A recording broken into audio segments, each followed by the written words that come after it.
Hey everyone, welcome back to another tutorial from Crazy Gamer.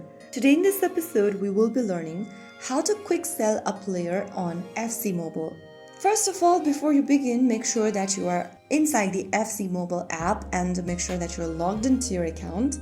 From the main homepage of FC Mobile, go ahead and tap on the club button at the bottom right corner. Inside the club menu, click on Market.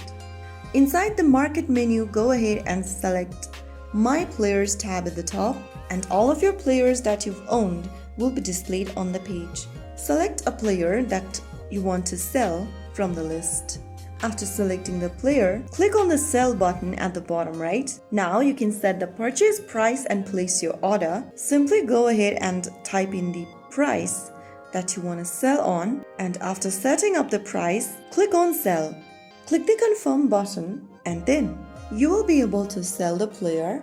Now that you have freed up the roster space and gained coins, you can buy a new player with better stats, participate in events or upgrade your club, submit the coins to boosters, packs or other features in the game. Repeat the process as needed for other players you deem non-core or surplus. So that is how you can easily and quickly sell a player in FC Mobile. If you found the video helpful, don't forget to like, share and subscribe to our channel. I will be back again in the next episode. Thank you for watching.